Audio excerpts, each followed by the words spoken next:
Shut the door. Oh, we're live. What's going on, Jennifer Lacey? Not much. It's been kind of a crazy week. Crazy week, huh? Yes. Get a little. I have this. Yeah, it's going to sound like that. I've been smoking a pack a day or something, but I haven't.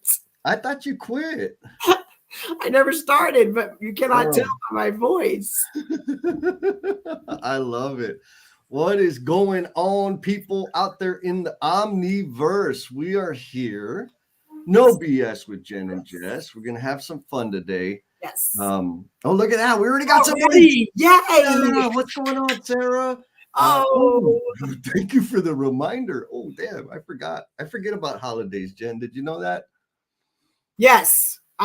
We have family that is it kind of coordinated some things, and I'm usually like the coordinator. So I was told by my brothers, like, you just need to show up, and I'm like, oh, that's different for me. Yes. Adam says, "What up, my people? Love from South Kakalaki." Good deal.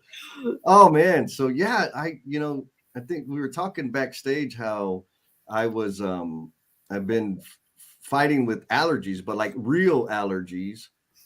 And man, they just had like my brain in a total cloud the past couple of days. And then we got like some pretty nice storms last night. It feels like it tamped down all the pollen. So yes. I'm a little more clear-minded today. That's good. But that's not saying much either. So it's going to be about, status quo today. Like yeah. Totally. We're going to have the same fun for sure, because that's what we do. Yes. So look at that. Oh, look, we got a baller. Troublemaker. What's up, sister? Happy Saturday. Good morning. Happy early Mother's Day. Early Mother's Day. Yeah, I'm going to mom's today, and I'm going to have to figure out how to pretend like I knew I'm doing it because it's Mother's Day. Well, when is Mother's Day? Like today or tomorrow? You still have today to go by time. Yeah, you're good. Oh, you know what? I know what. I'm going to say, Mom, my gift was going to be like manicuring the lawn, but since it rained, I'm not going to be able to do it. What do you think? Hopefully she's not watching the show, because then you're screwed. I think she is. I think I'm already screwed. Mom, I love you, Mom. I'll see you later today.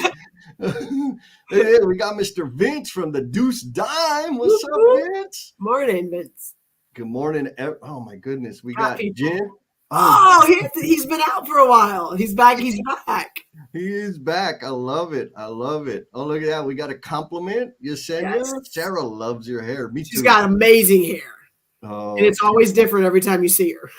Yes. It's like, for me, it's like, man, that's got to be her, like her energy, right? It communicates or translates her energy across the screen. Mr. Clyde King says, good morning. He's waiting for a bus for his granddaughter to go to college, the Upward Bound. Nice. So nice college family trip. Congratulations, man. Have some fun out there. Justin coming in from Charlotte. I got to spend some time with him yesterday morning. You need to ask him, Jen, about my celery chopping skills. Okay, I will do that. It's a secret. I think Adam has some video of that. Oh gosh. It's good. So, folks, if you're new here, and if you're not new here, if you're a lurker wanting to take the next step, just one little step, even if it's a tiny step, small step. Yes, because this way we know you're there, right? I mean, that's the whole thing. Like, we don't know you're there if you don't comment. And you can comment about how awesome my hair is, right? Because Yesenia's not the only one. Jeez, come on. Anyhow, folks, leave a comment. But today, Jen, what are we talking about today? Today, decisions and choices. Yes. So the basic, or I think maybe the theme of today's conversation is, how do you complicate things? And we'll come back to that. But the question that we're looking to answer is the weight of your decisions keeping you stuck? And that derived from our conversation 2 weeks ago from the live stream and a little bit of the after party. And I can't remember who it was that asked or pointed out that we just naturally give every decision the same weight. Yes. Right. Like Yes. I was like, Space in our brains. Yes. In our brains. Yeah. The space in our brain, we allow it to like consume us in the same way, no matter if it's what you want on your tacos versus like making a decision about like I have to make a trip or I need to cancel a meeting, or like we give them all the same weight. At least I do. Yes. It's I think that is, oh, look at this. Justin's calling me out. Justin says this sounds like a yes or no question. Beautiful point. And I'm going to expand on that because right, like we have this emotional bungee jumper thing. Yes. And what is the whole purpose of the emotional bungee jumpers, Jen? Well, one is to help us be better listeners, but also to be better interested questioners. Yes, and break the solutionizer habit. Yes. And one of the things that we learn early on when we're doing those cycles is how most of our questions are leading questions or closed-ended questions. Mm-hmm. And so I think that that's what Justin's calling me out on the yes or no question. And so folks out there, group one's full. So we've opened up a second group. Yes. That second group is going to be meeting on the second Friday of the month, beginning June. I think it's June 9th for next month. So hit it up, check it out. There's links and all kinds of posts out there. Love to have you. It is a mind-shifting experience. Yes. You can go watch us do it on your website. Oh, yeah. If you go to the homepage, there's a video link in there. You can watch the webinar that we actually did. Jen, Adam, and Armando 2.0 were courageous in doing that. And so I went off track a little bit, but for the reason of, yes, it was a closed-ended question. And I was working with some amazing leaders earlier this week on Thursday. And I got to observe one of the folks in the fishbowl who was like tactfully using the closed-ended question. It was like a setup, like a 1-2 punch. It was a setup for a little bit of clarification. And then bam, with like the deeper question that opened up the thinking of the problem owner. Yes. And so that's how I'm going to rationalize my closed-ended question there, Mr. Justin. So we use an implied how in front of it, Justin. He just didn't type it. Yes. How do you overcomplicate things? That was what we talked about. We were just implying that. You got it. So look, we got a whole bunch of people. I know, you got to say hi to them. James Gable, the uncommon. You know that guy? Yes. He's got. When I listen to his stuff, I'm just like, you're talking to me. Yes. He's working and no BSing this morning. Yes. All right, and then we got Mr. Bradley Pong from Reno. What's up, brother? And then we got a troublemaker here. What's up, Trouble? I heard. Did you hear that Bruce is working on a book? Yes, which I'm super excited about. Oh man, nothing but, and that's like amazing thing, right? Like this community, the No BS tribe, gangsters, because Steve Martin is too. What's that? Steve Martin is too, right? Steve Martin is also working. We got lots of amazing people. Yeah. And we got Mr. Buddy Brumley, who's also working on a book with Adam Hoots. Yes. I hear they have like this celebrity illustrator. Is that true? Well, maybe we're collaborating a little bit. All right. Let's see. If I can get all the stuff done, then yes. If not, they're going to take me and scrap me from the book. Oh, I love it. Leslie, we got Leslie here. She says, great to be here today.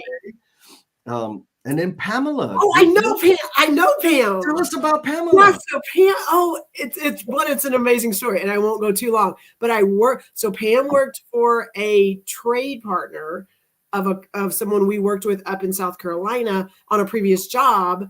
And then she left there, and then she just happens to just join Robbins and Morton a couple months ago as an MVP estimator type person. And so now she's bringing all of her amazing knowledge into Robbins and Morton. And so when we when we connected, because she gets to come to my class because she was a new hire, and we got to connect. And so and now like we have known each other, but she's new to Robbins and Morton and she's amazing. And so I invited her to come show up today. So y'all love on Pam and give her some attention and connect with her, because she is like next level when it comes to like her knowledge.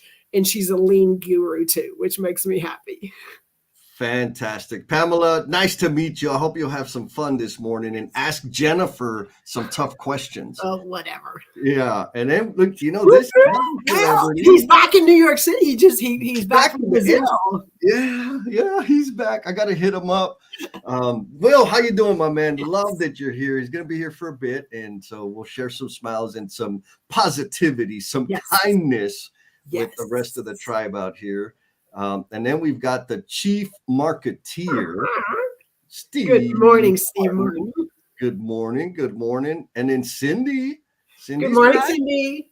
We had the slumber party together at the Reciprocal Propulsion a while back, and she seems to be thriving and having some fun, huh? And just like mind-shifting experiences. That's it. I love it. All right, folks, keep the comments coming.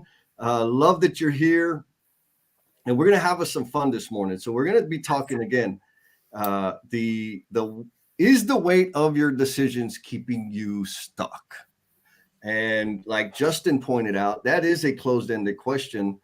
So do we just say yes or no and then sign off, Jen? No, we ask the next question.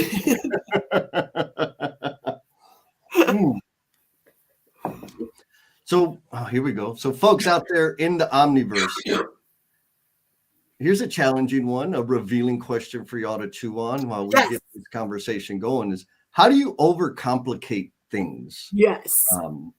Because I know some people that do that, Jen. You ever been in a situation when people... I mean, on occasion, a lot of people that I'm in their space, they like to be...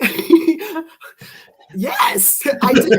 There's a couple people that I'm in that, and I think it comes down to wanting to get things perfect and wanting to get things exactly the way that they think people want them to be. And so we've got to like manipulate, we've got to overthink, and we've got to, okay, what about this? And what about this? And what about this? And so, and when you're in that space and you're the person that's trying to like balance what that is, that's one thing. You and I talked about this earlier. The other thing, which is almost equally as sometimes frustrating, is people in the space that, and just you do this with me, like, okay, Jennifer, so do you like this or this? And I'm like, I'm good with either. Does that help you?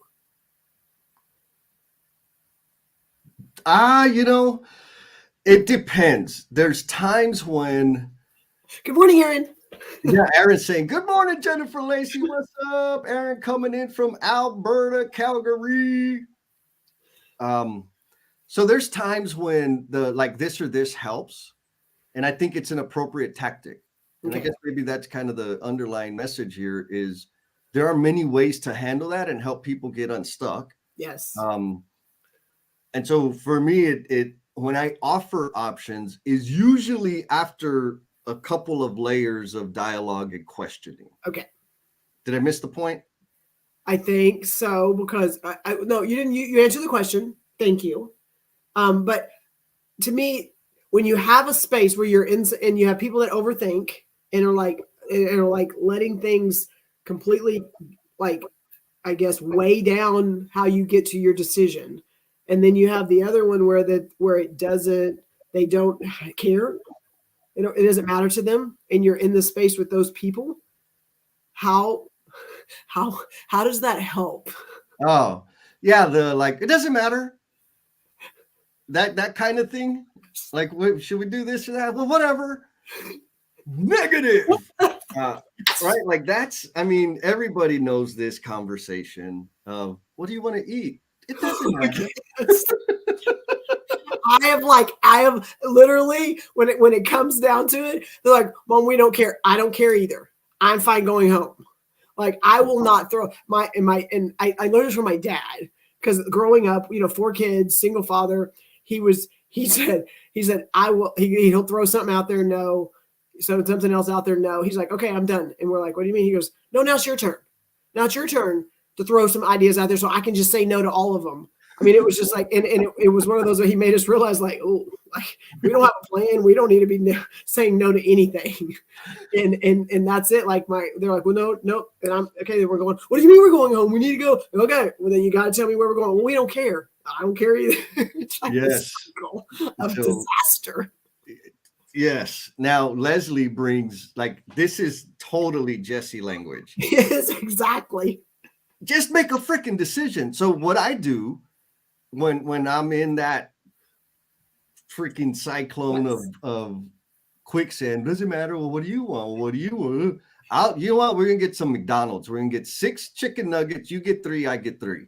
Well, that's not what I want. Okay, make a damn decision. Like, what do you want? Does it matter? Okay, this is what I want.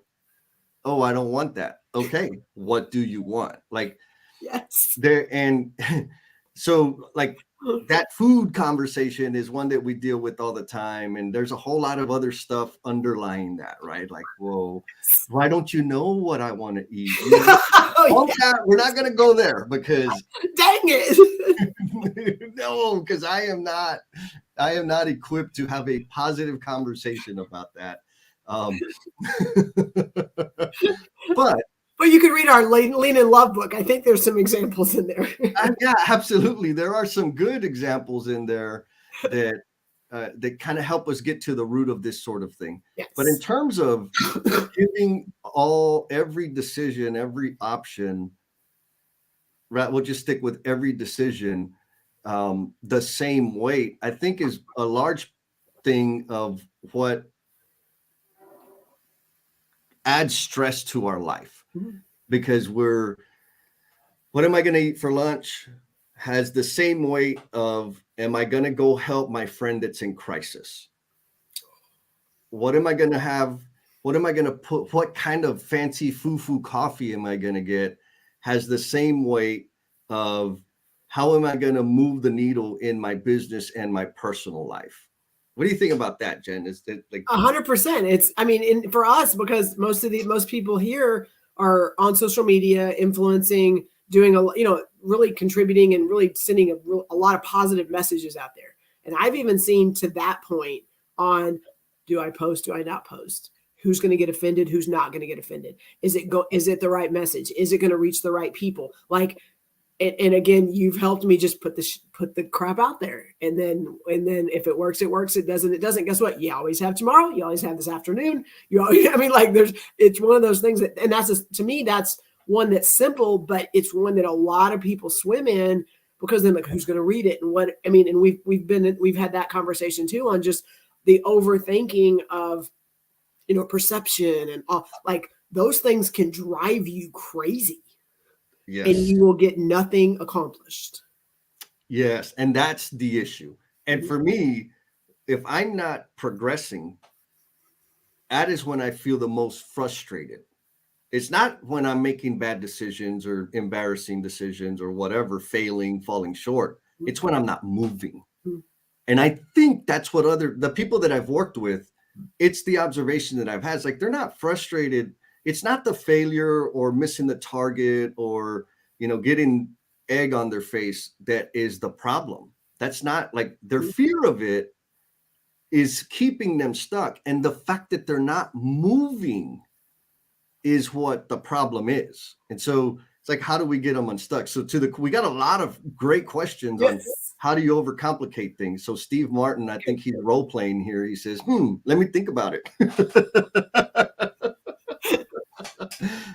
And here's a big one. Adam Hoots being super vulnerable by not communicating my expectations. Do you know anything about that, Jen? That's interesting, because I was actually in a text I got this morning from same person. No, just because he and Buddy are working on a book, and it's like right now they got, pool plan, and they got dates, and they got things that need to be done. And we had a page flip yesterday and went through, and some more things were put back on my plate to get done. And this morning I'm like, hey, Adam, like, did you send me the things I needed to do? And he was like, nope, uncommunicated expectations. Like, I need to make sure I get you what you need. So again, that's a simple thing, but it's also, it's not my deadline, it's his. But until I can get what he needs, then I can't make it a priority.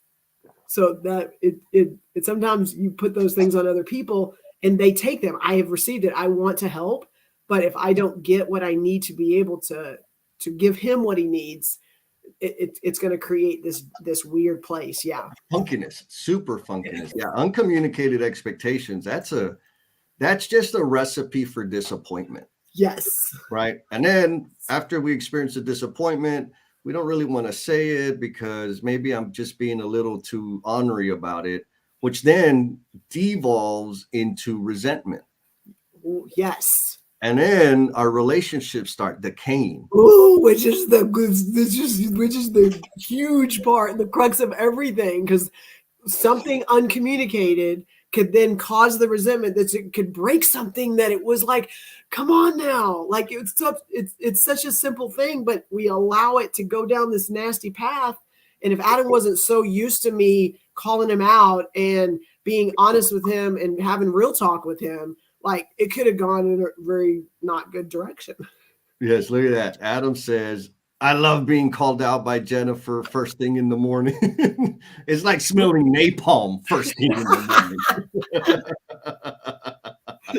Oh, I love it. I love it. So here's some other shares. Mr. Yes. Bruce Troublemaker Gemmel says he overthinks it. Jen, I'm just going to say it. You overthink stuff. I do. Why? And I used to think it was like to get it perfect. And it may have been that before. I'm not sure that's what it is now. I overthink things. I think just because I don't have it straight, like I don't prioritize things in my head. Like I don't, like everything is important, and whatever that moment is, like I need to put all my focus on that, and I need to give it everything that I have. And I don't do a good job of balancing, like this is important and I need to make sure that I get this to the finish line. But is it more important than something else? I don't do a good job of like where I need to focus in that moment. And so I will almost overcommit time to it, and all the options and all the different variables and things like that to go, okay, I think this is good, when I could have spent another hour on something else that really needed my time. So the same weight, or you give every option the same weight, and Yes. it doesn't, not every situation does not warrant all of our energy and bandwidth, and we exhaust it. Yes. Because what kind of sauce do you want for your nuggets? What kind do you want on your tacos? Right. Just give me some damn food, because it's not going to stay in me for very long. It's coming out. So whatever, give me something. Yes. Let's go. So Miss Cindy shares what one of her issues is overthinking and over solutionizing. What does solutionizing mean? That's a new word. That's easy, because you know what? I had a call with Buddy yesterday on his way home from work, and solutionizing came up. I know, right? So it was those places we are in those situations where someone comes to us and is got an issue, got a problem, got something going on in their life, and they're talking to us and going, here's what I'm dealing with. And our first response, and as a mom, I'm going to tell you, it is natural to do this. Doesn't mean it's right, but as a mom, and it's Mother's Day, is that when someone comes to you with this thing, you're like, oh, well, you just need to do this, and then that will fix it. And the problem with that, couple things, is number one, are they asking for your advice? You got to make sure you're clear on that. And two, by you giving them something that they need to do to fix it, is that really helping them? Is that helping them get to continue to own the problem because it's theirs, and working through it and getting to a point to where they know that, okay, they were part of the solution. And if you provide that to them and serve it to them on a little pretty platter and they go do it, did you really help them? Ooh, yes. Like, are you building? That's my definition. I don't know if that's right. Yeah. Are you building capability, or are you building dependency? Yes. Right. That's the problem with one of the problems with solutionizing is it builds dependency. Mm-hmm. And again, you talked about like, what are the expectations? Do you want advice? Do you want to vent? Like, let's get that clear right out of the gate. You and I have had a conversation, it's been a few weeks now, about how I made the decision to go help a friend that was in crisis Yes. and cancel and let somebody else down. You remember that? Yes. And and it was, you said, because you were telling me, this is my plan for today. Got podcast recording, got some stuff going on. And then later in the day, I was like, how'd it go? You're like, I didn't do it. And one, I know you, and I know when you make commitments, what that means. So I was like, oh, like, why did you not show up for something you made a commitment to? And you got a call. You got a call from a friend that in the moment needed you. And you had to make a decision on, I made a previous commitment, and it was, if it was someone else, had to schedule it, and you had someone that made a call and needed you, a personal call. Yes. Where were you when you got the call? Like where did you go? Yeah. I mean, my initial response was, damn it. Okay. I knew that I was going to bail on Jerry. I was going to do a live stream with Jerry Aliberti, folks. He's on LinkedIn. Follow him. He's got a lot of stuff. He's contributing a lot to the community.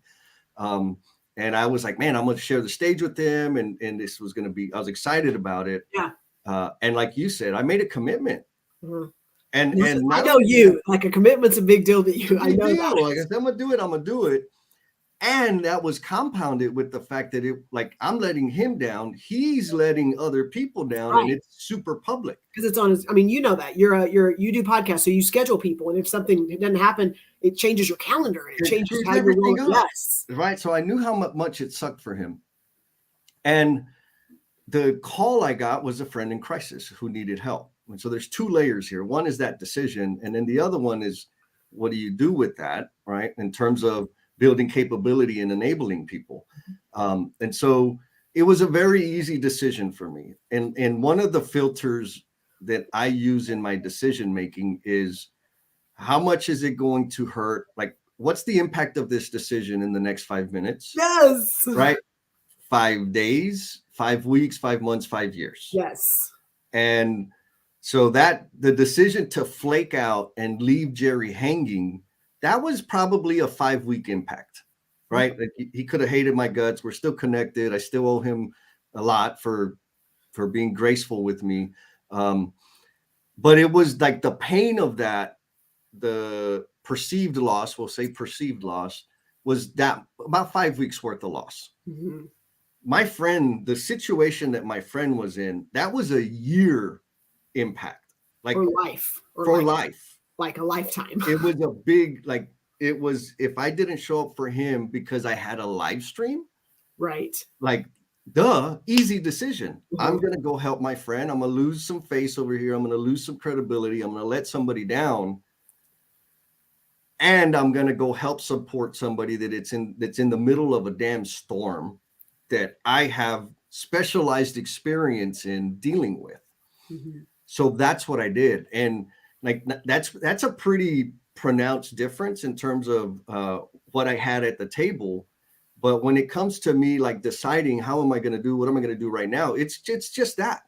And let me shift my time horizon, because right now, everything has the same urgency within the next 5 minutes. But if I look at it through a different lens, considering the impact it can have on me as a human being, on the other person as a human being, on my objective to becoming the promise I'm intended to be, that makes it an easier decision for me to look through it long term. How's it going to move the needle? How much growth am I going to experience from that? How much contribution will I give if I choose this or that? Right?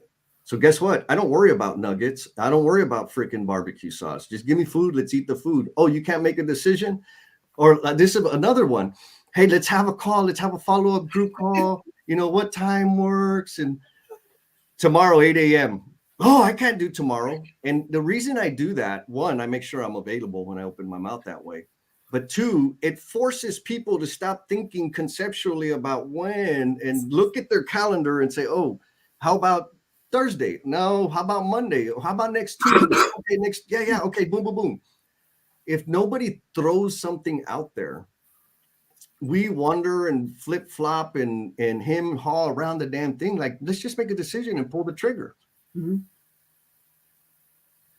People get stuck there because they want the perfect date and they're worried that we can't find the date that everybody makes it. But is that is intentional? Like again, I know it is. Like that's a rhetorical question. But we have people in our lives. And everybody's I want you to think about this. Those people in your lives that the idea people, and they're like, we should do this, we should do that, and what about that? And it's like these ideas, and it's great. But the idea to action, that gap between those, we talk about that a lot. You and I do. The idea to action, like the idea people are great, but if we can't make any progress to get to where there's an action being done, like all they are just, they're just whispers in the night. I mean, they're not anything that's going to help us make progress. Oh, speaking of whispers, Jen, I don't know if you're looking at the comments. I'm not because there's so much going on over there. If I'm not completely focused on you, I will get distracted. So good. So I want to bring it, Colin. Good morning, Colin. Thanks for showing up, my man. Yes. Talking about the situation that I shared earlier, right? Easy decision, but still gut wrenching. Absolutely, right? I had to go and say I'm sorry, and it's not like my thing. I don't have a problem with apologizing. My problem is if I apologize without having some action to correct the failure, yes. I have a problem with that. But whatever, right? Okay, bro, I don't know when, like we'll circle back, It was gut wrenching. Now, I want to close the loop on that conversation earlier. Like I had a friend in crisis. And so everybody's crisis is the biggest crisis when they're in it. And so then the question becomes of when are we helping building capability and capacity, and when are we enabling behavior to where people lose sight that they have agency to handle these things? I see you doing this. What's going on? These are been because we've had even in some of our fireside chats and our support and capabilities, like these are everyday things that I deal with. Because I have an amazing family and I want to help them and I want to, make sure they're not hurting or they're not struggling because I'm in a place where I can help them. And it's not even the indecision. It's when they ask for help and it's family and it's, my mom or my brothers, like when am I helping them? And when am I enabling them? And it's like to me, I struggle with a lot of things with work, with life, with kids, with being a parent to these two amazing girls. That is the place that I'm not even saying I suck at it because I am compassionate and I care and I want to help. And if God has blessed me in a way that I can help, like it's just this place that I just probably make sometimes not the best decisions because they need help. Yes. And so my practice is this. And another reason why that crisis was really, really valuable, because never waste a crisis. And what I mean by that, hashtag never waste a crisis. Right? Yes. Never waste a crisis. What I mean by that is when we are in crisis, the pain that we are experiencing is greater than the pain of change. And so we are most prepared to consider taking different steps going forward. What do you think about that? Yes. Well, and that in itself, like sometimes we get so focused on that, on the moment or the issue or the crisis. Like for us to be in a place that we identify and see it and recognize it and like, okay, yes, it is real. But if we're in a place where we can facilitate something bigger that can help them change or grow or make progress, like what you just said that's the perfect place for them to be able to maybe make a jump or get uncomfortable or take themselves in a place that they wouldn't normally do because of the crisis. That's a big deal. That's the thing. It's fertile ground for change. Yes. Right now, Yes. back to what you were talking about. It's easy to get attached to the problem and protect them from the problem. That's not my job, because then I have people dependent on me. Yes. I will show up, listen, receive, and reciprocate. You heard those words before? Yes. And what I mean by that is, okay, I understand where you're at. This is how I've been through it. Here are some resources and some recommendations for developing a mindset to get out of these situations. And so it's really just the simplest thing is connect them to resources. Because after that, and this is the hard part, after that, the onus is on them to take action and do something with the resources. And this is the hard part. If when they choose not to take action on the resources and they call me again on the next crisis, man, I feel you, bro. What did you get out of these things? Yes. Oh, well, I haven't done that. Okay, well, call me after you do. Yes. It's cold, but it's purposeful. But and like you hit it, because I have a friend that someone that they knew that maybe had been struggling had called them and asked them for some financial help. And they said, okay, first, here's from where you are, here's 4 or 5 links of places that focus on helping with financial bills and help. Like they had links that they actually provided. And then the person like followed up, hey, can you help me? And he's like, hey, have you reached out? No, I haven't. I mean, but it's like I'm saying an easy out, but it's also like you can kind of see where they are and like, are they really willing and wanting to like find help or do something that can better their situation? Or are they just looking for that little Band-Aid and you're the one that can provide it? Yeah. Sometimes they just need the vent, and that's okay. Like, yes. I do have this, like about this much room for people to vent, yes. Right? You want some sympathy, you're not going to get it, but you'll get an open ear. And if you want to whine about that again, you best call somebody else yes. Because I don't know how to do that. And if Jesse challenged you to do anything, any action, and you're going to call him again about the same situation, you better have taken the damn action.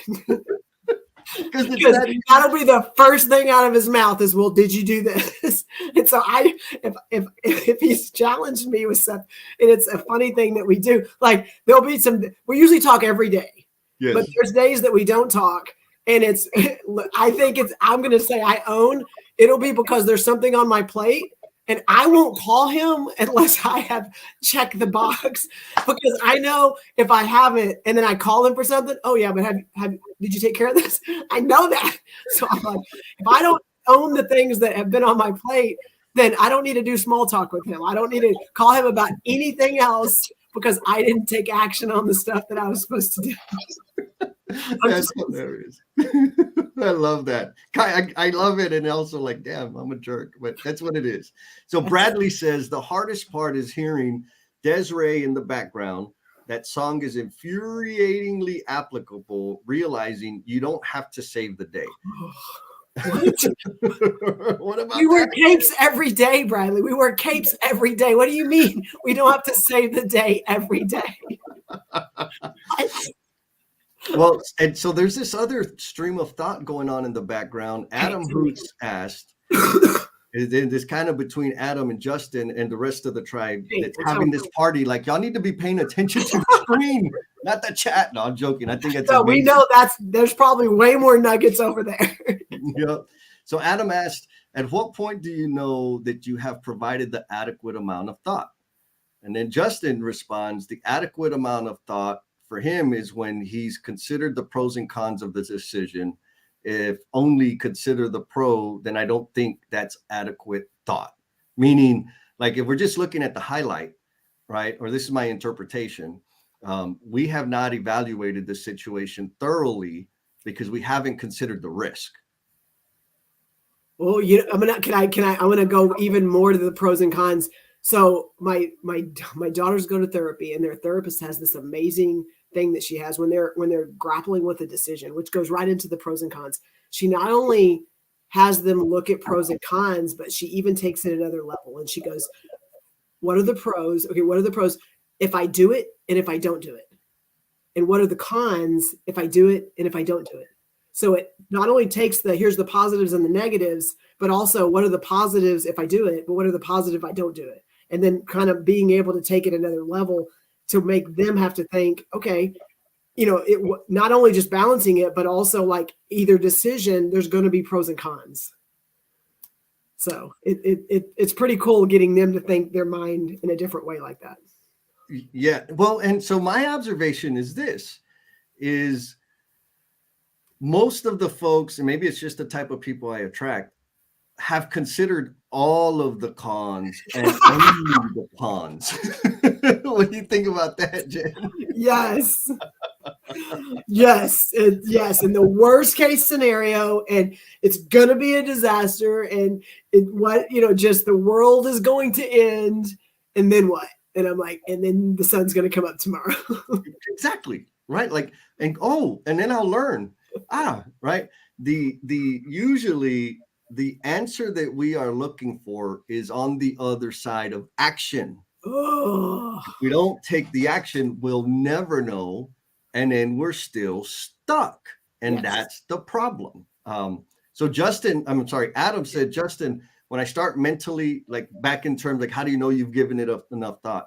When I start mentally wrestling with myself over the same things, well, he calls me, man, y'all are beating me up today. He makes me jump, and he said, listen to the whispers until they get too strong. Once the whispers are too strong, I'm overthinking.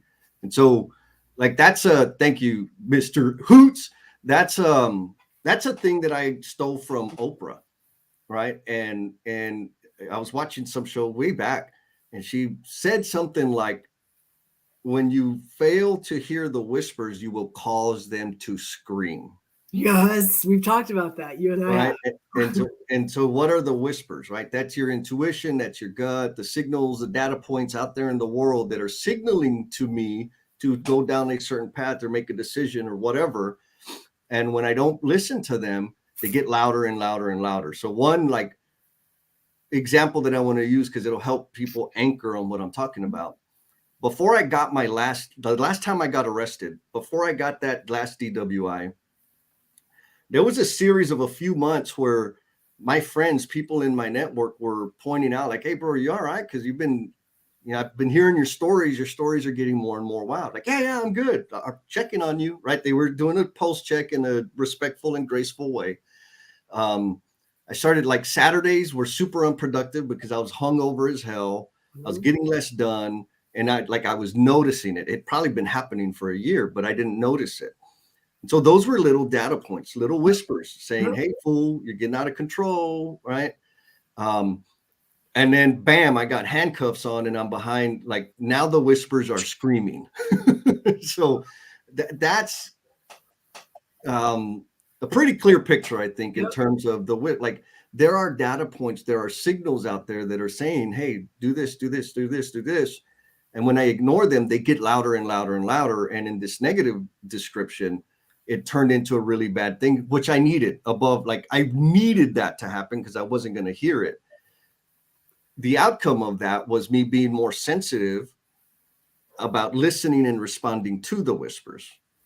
What do you think, Jen? Well, I mean, yes, you and I talk about this. I mean, that's, again, an extreme scenario that you and I have talked about, in that it helps create a little bit of clarity when those things start happening. But I mean, the way you and I connected were whispers of just, somebody crosses your path and you're like, oh, who's that person and what's going on? And so there's a lot of things that happen that our subconscious is like, okay, there's something going on here. What should I do?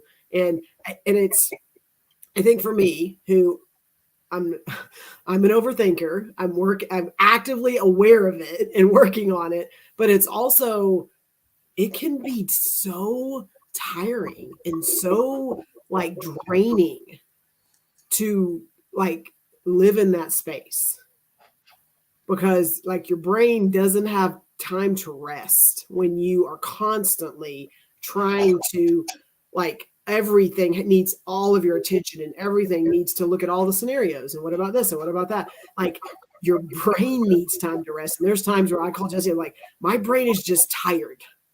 And I know in that moment, like, and maybe it wasn't just one decision or two, but like I've given everything the max attention and everything. And like, our bodies can't handle that. No, it's not a sustainable thing, right? Yeah. There's some comments in here about decision fatigue. Okay. Which is, I think it's all on the same wavelength today for sure. All right. And here, Sarah had a point and I lost it. Come on, Jesse, get in the game, boy. So here we go. So Sarah says she remembers getting overwhelmed when she was younger. Her mom was a nurse that had to deal with crisis situations. She taught me how to think about things in her profession, which is called crisis management.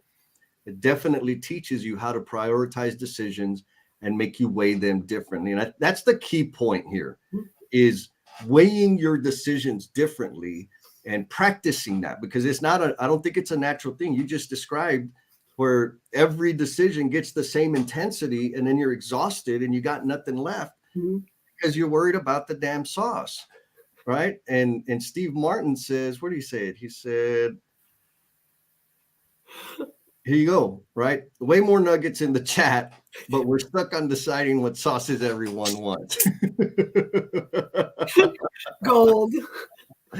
Oh, man. So I think we all agree that this overthinking thing is a problem, right? Even Vince says, I overthink too much, but have learned to make a decision and go with it. Yes. So I worked with the pipe fitter, Ed Mauricio. I was apprenticing with him for about 2.5, 3 years. And he really helped me early on. So two things, I'm going to transition to like, how do we get unstuck? How do we make these decisions, right? Because we've been dancing on them and there's a lot of good stuff out there. He told me, Jess, make a decision and go with it. And he knew when I was stuck because I'd get over, make a decision and go with it. Damn it. Okay, I'm going to do this. And then if it didn't work out, then I'd adjust and keep going. Adjust and like, oh, okay. And the sky didn't fall down. Nobody got fired. Nobody got injured. Like I just learned and I had to work a little harder to redo something. It wasn't that bad. And that was before. No, I was also getting introduced to lean stuff at the time. And so in terms of like, we're talking ambiguous about how to get unstuck.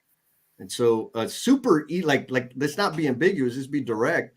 This PDCA concept that a lot of us talk about, it's funny to me because a lot of us preach about PDCA and we're overthinkers, indecisive.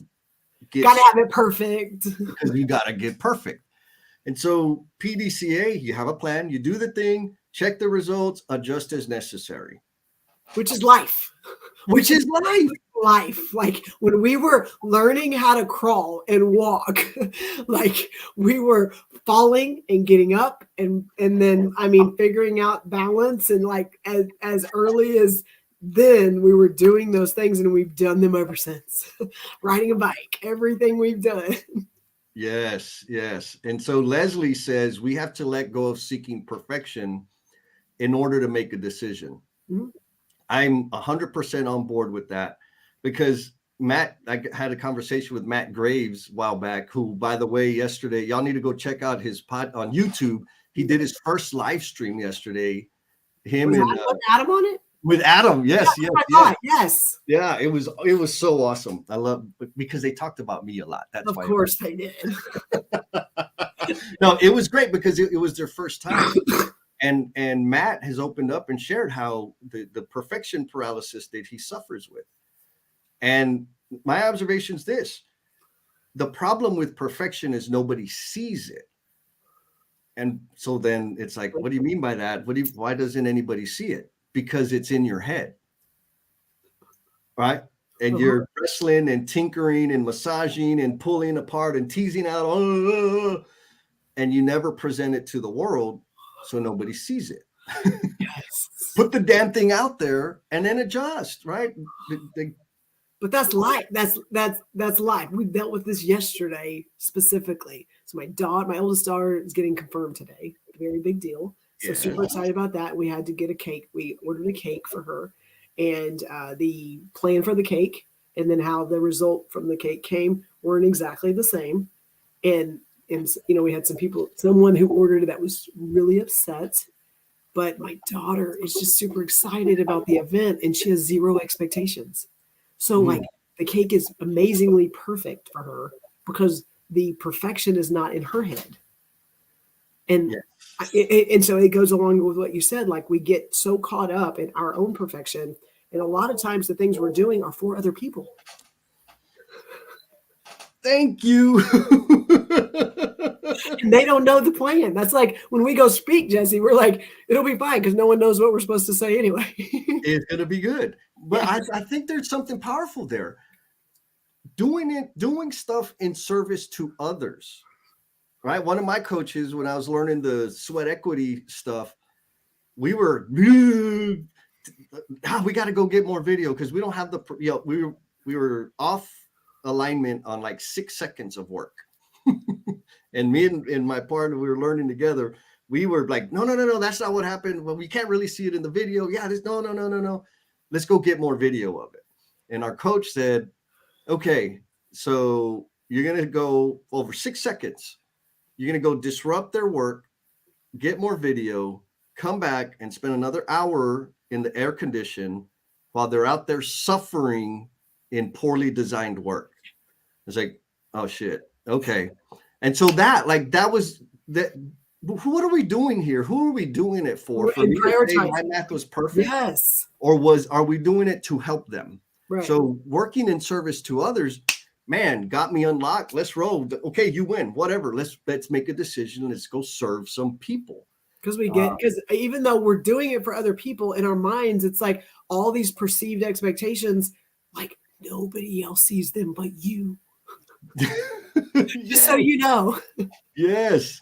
So this question, we got comments that folks have already began answering this question. But like, how do you get yourself unstuck?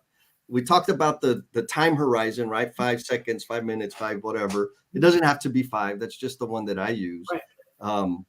Mr. Collins says one of his favorite quotes on being stuck, making a decision is, any moment of decision, the best thing you can do is the right thing.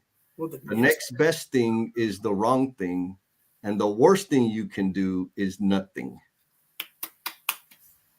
Right? Yes. Make a decision, pull the trigger. Yes. Maria.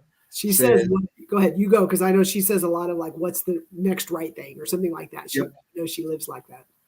Maria says, action gives more data. And sometimes the indecision is because you need more data. Yes. You won't change until it hurts enough to do so. Bam. Never waste a crisis. Thank you, Maria. Well, that's the hurt that I love.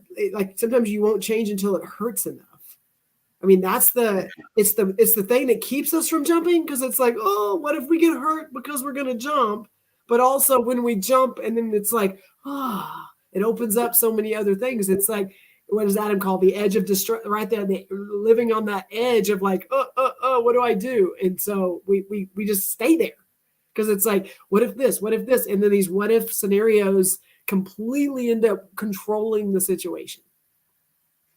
Yes. Oh man, we got some good. Just bring them. Okay, so Christopher Johnson brings up the OODA loop. I know him. You know Chris?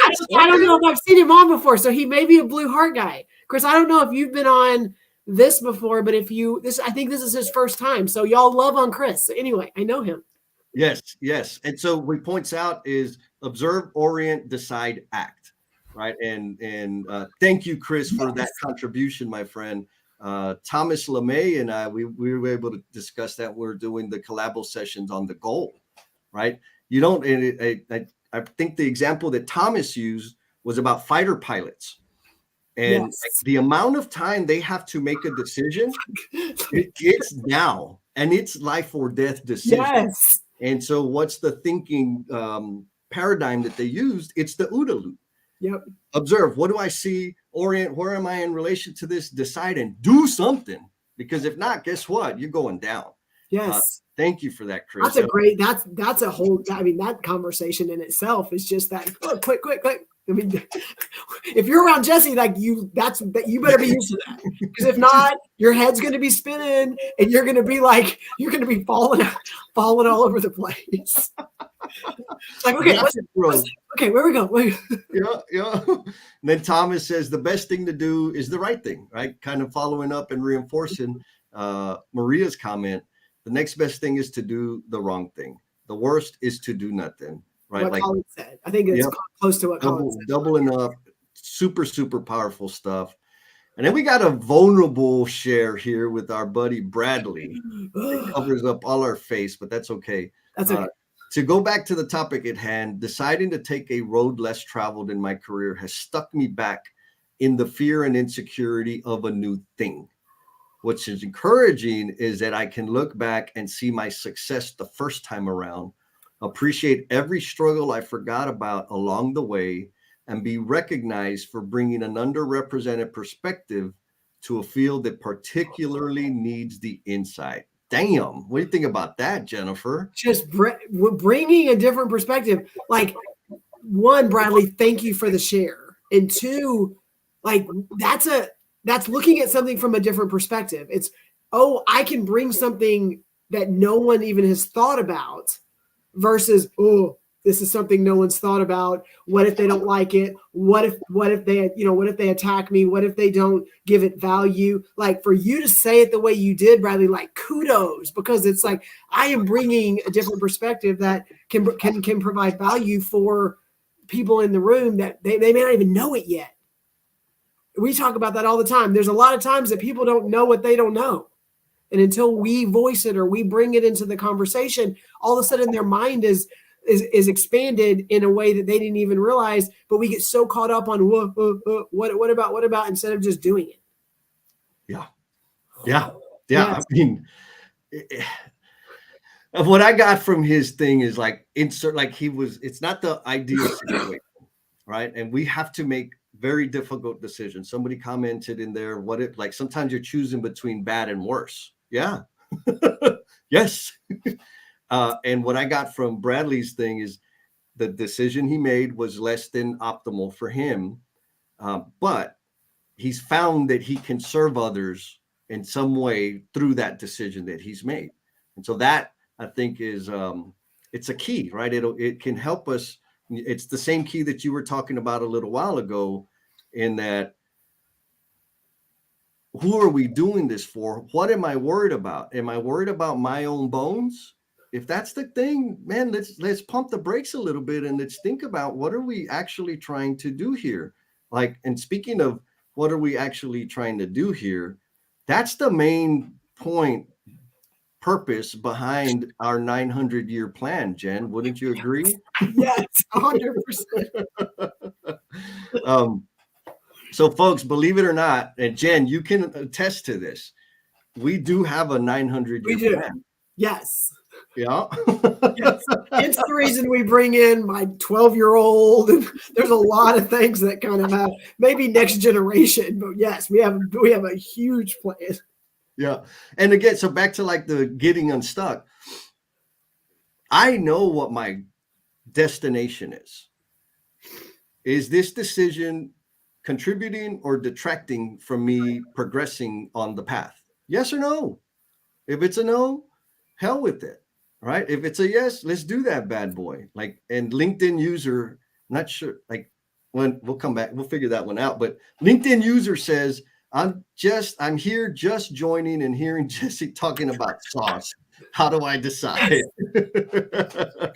Like, is it sauce or is this something for real?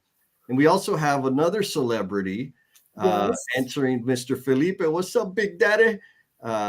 He gets unstuck by breathing in, stop thinking, and take intuitive action. What does intuitive action mean to you, Jennifer Lacey?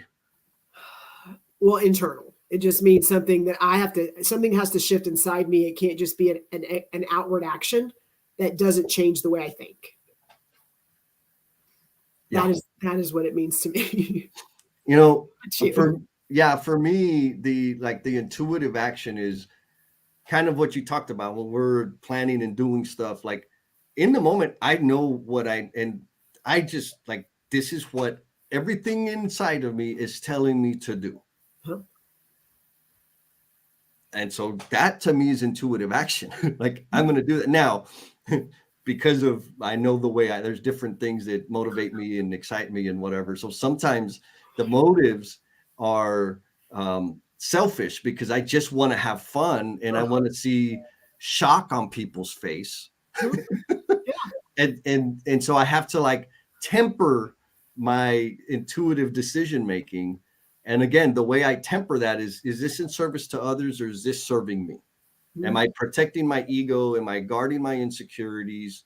Am I deflecting, or am I going to be contributing value or enhancing the quality of life of other human beings? And when I have that millisecond to think about that, things are pretty good. When I don't, well, y'all know, you already know what you get. Yes.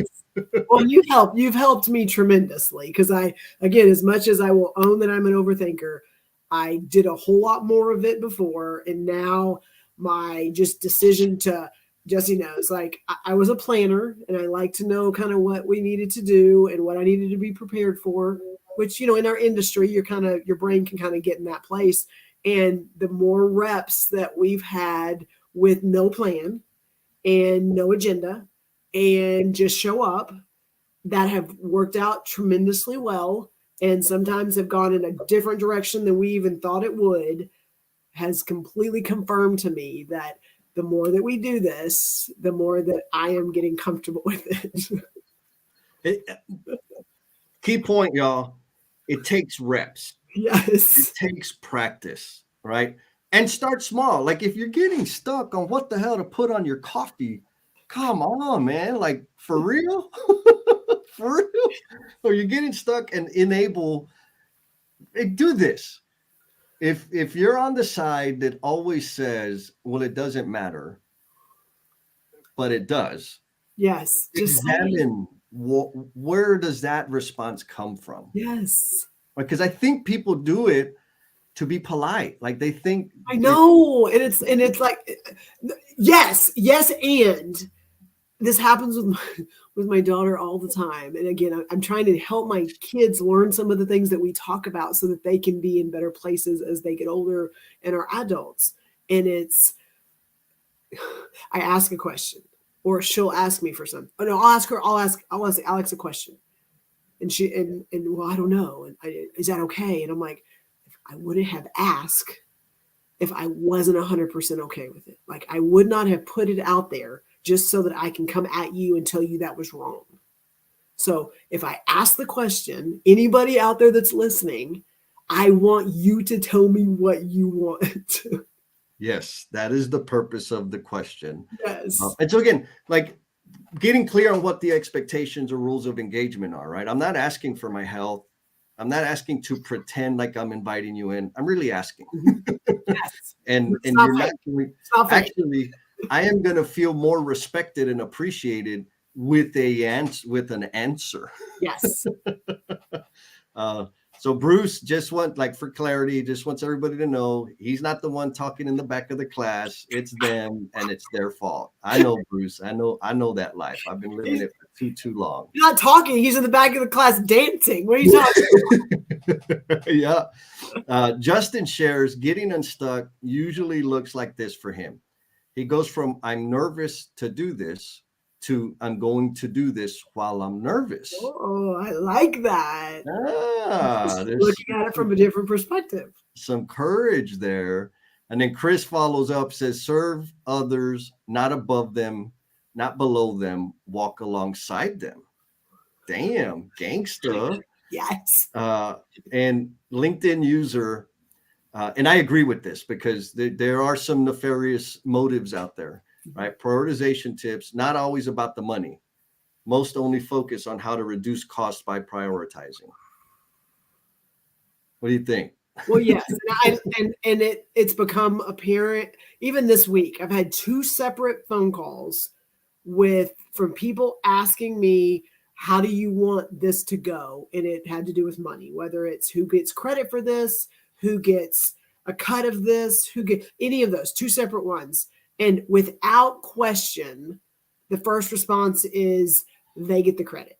They get the money. Like it wasn't even, and it was, again, I know money matters, and I never want to like discount that pay matters. You know, all of that stuff matters. We know it matters because we have to make sure we can live and pay our bills.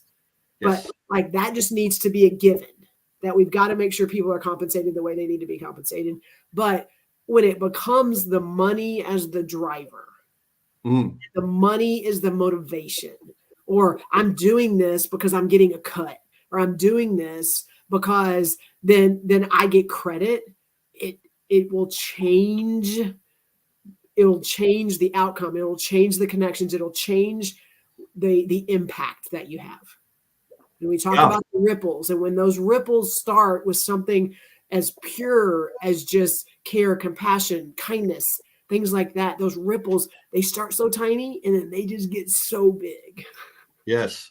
The extrinsic and intrinsic motivation. Yes. Right? Extrinsic, credit, money, all of that stuff. Accolades. Nothing wrong with them.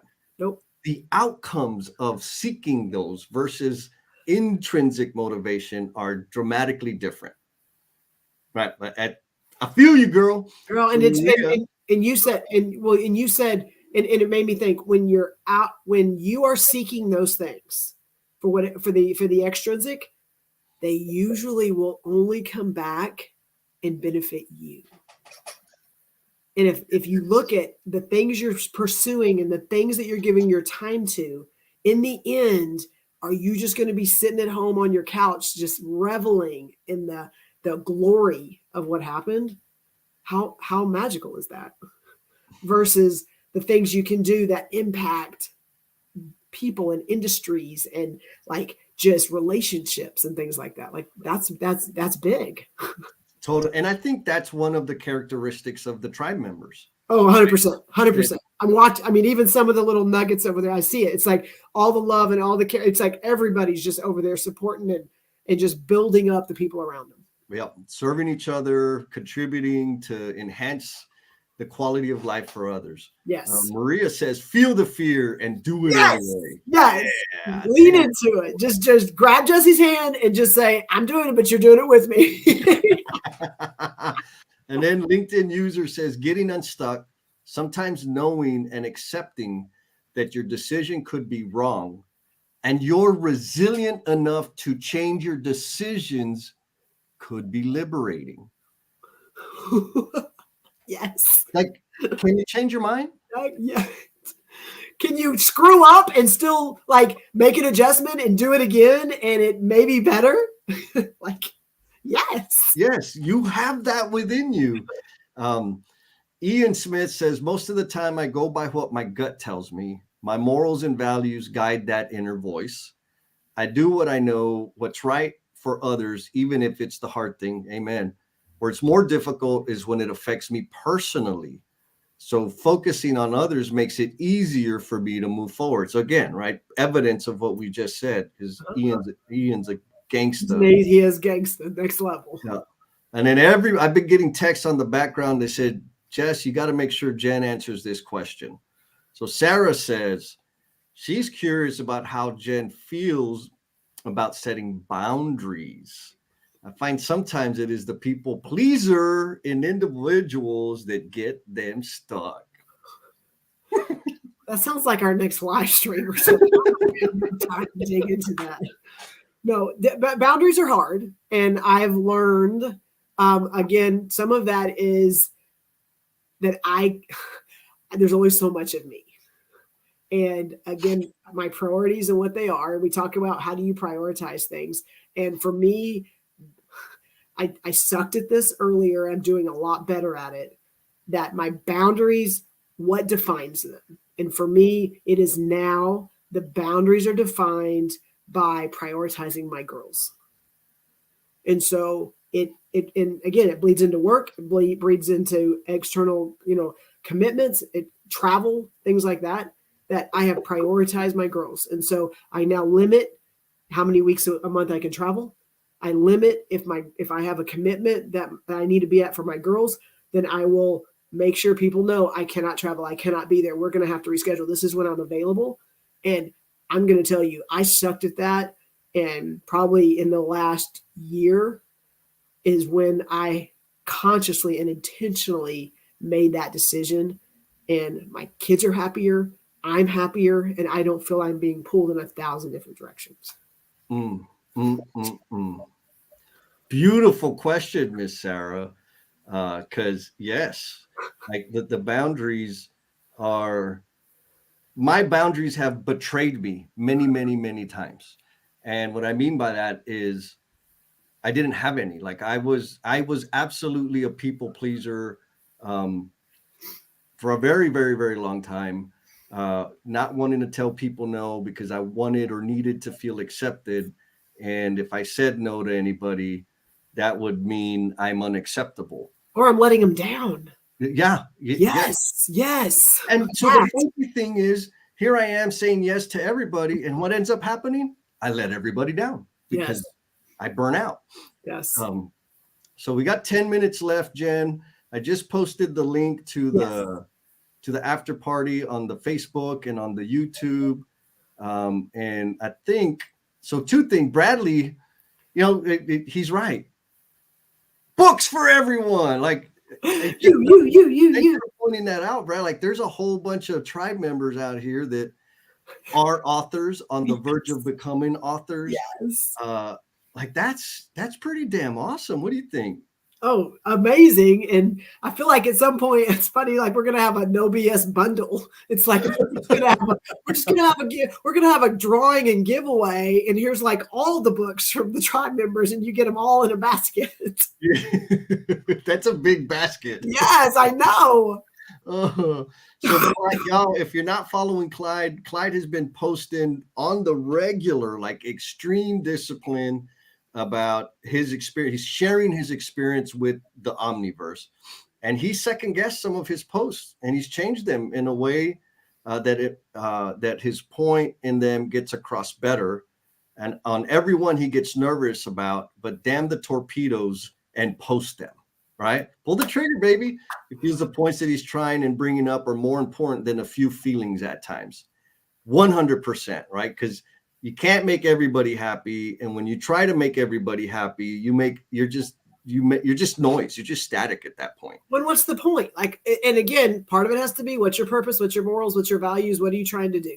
I saw this week Jay Carroll on one of his posts, because we always love his posts because they're kind of controversial, and he wrote like, hey, some of you I've seen, like, you posted something and you took it down. He's like, you're probably the people that I get excited about the most, because you're real, you're raw, you're sharing what you believe in. Like, don't back down. And I mean, and this is a person posting something. So it's like we've got to be, and sometimes we fight with ourselves, but we've got to like be in a place to where, what is it, Jesse? Be real, not perfect. Like we can just be who we are. And like this whole tribe will just love on you and support you, even if they don't agree with you. Right. And the disagreement, for me, if you disagree with me, I receive that as love and appreciation. Yes. I don't receive it as rejection. So Steve Martin says we need to schedule the No BS Bookapalooza. Yes. And then I think I'll just close it down with this, Jen. Yesenia says, thank you, Jen. Happy Mother's Day to all the mamacitas out there. Yes. And y'all, tomorrow's Mother's Day. Don't forget. Yes. Closing thought, Jen? Yes. Closing thought is, Sarah, with my boundaries, is my daughter's getting confirmed today. And so I will not be at the after party, because that is 100% priority of what we are focusing on today. Because it is a big deal, and she's making a huge life-changing shift today. So I'm going to let you carry all the load this in the after party. All good, my sister. And Cindy tells us, people pleaser in recovery. That's not my problem. AK. It is. Yes. Good job, Cindy. Good for you, Cindy. Hell yeah. All right, folks. Well, you heard it. You're stuck with me on the after party. So we'll see you then. Yes. Great job, everybody. Thank you. I can't wait to go back and read everything. Man, I'm telling you, there's a ton